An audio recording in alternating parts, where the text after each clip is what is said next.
Pemerintah akhirnya meluncurkan paket ekonomi tahap kedua. Fokus kebijakan kali ini lebih banyak diarahkan untuk mempercepat proses investasi dan pemberian fasilitas perpajakan. Pemerintah memutuskan menerbitkan paket kebijakan secara bertahap untuk menyikapi perlambatan ekonomi yang saat ini terjadi di dalam negeri. Paket kebijakan tak hanya ditujukan untuk industri, tetapi juga untuk membantu daya beli masyarakat. Paket itu juga diharapkan mampu menguatkan nilai tukar rupiah dengan beberapa paket kebijakan yang diluncurkan BI dan OJK. Kali ini pemerintah meluncurkan paket ekonomi tahap kedua. Fokus kebijakan kali ini lebih banyak diarahkan untuk mempercepat proses investasi dan pemberian fasilitas perpajakan. Yang pertama adalah kemudahan perizinan bagi investor yang akan membangun pabrik di kawasan industri. Mereka cukup mengurus sejumlah izin yang memakan waktu sekitar 3 jam. Pasalnya, investor di kawasan industri yang sudah memiliki analisis mengenai dampak lingkungan, AMDAL, tidak perlu lagi mengurus izin AMDAL. Sedangkan izin investasi yang bisa diselesaikan selama 3 jam, yaitu mencakup izin prinsip, akta perusahaan, serta nomor pajak wajib pajak, NPWP. Untuk keperluan ini, Badan Koordinasi Penanaman Modal BKPM akan menyiapkan in-house notaris. Investor juga bisa langsung memilih lokasi di kawasan industri. Kriteria investor yang ingin mendapatkan kemudahan tersebut adalah investor dengan nilai investasi minimal 100 miliar rupiah atau investor di kawasan industri yang nantinya mempekerjakan minimal 1.000 tenaga kerja Indonesia.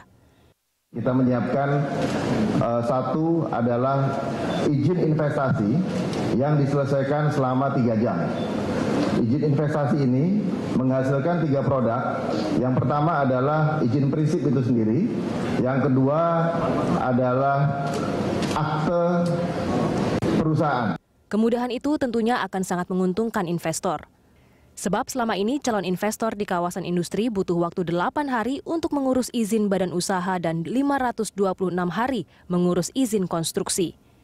Kemudahan perizinan investasi itu akan dituangkan dalam bentuk peraturan pemerintah dan peraturan kepala BKPM. Ada 4 hal yang akan kami sampaikan, 1 pada prosedur dan 3 kepada insentif. Pertama, mengenai prosedur, ini adalah lanjutan dari SOP mengenai approval terhadap tax allowance maupun tax holiday. Ya, peraturan pemerintah dan PMK-nya sudah keluar untuk semuanya, tapi yang kita ingin tekankan bekerja sama dengan BKPM. Kebijakan kedua adalah insentif bagi pengusaha yang membawa devisa hasil ekspor DHE ke dalam negeri.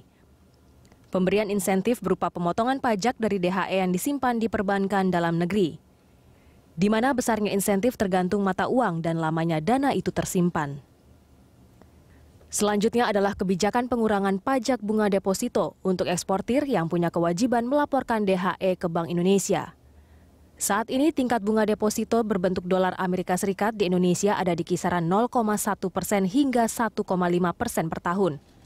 Sedangkan bunga deposito rupiah mulai dari 4,7% hingga 9,3% per tahun. Dengan fasilitas pengurangan pajak, pemerintah berharap eksportir mau menaruh DHE di perbankan dalam negeri.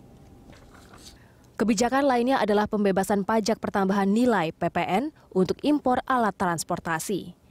Aturan itu berlaku untuk impor alat transportasi seperti galangan kapal, kereta api, pesawat, serta suku cadangnya. Tujuannya agar biaya produksi alat transportasi dalam negeri bisa lebih murah dan bersaing dengan produk asing. Tim Liputan Berita 1.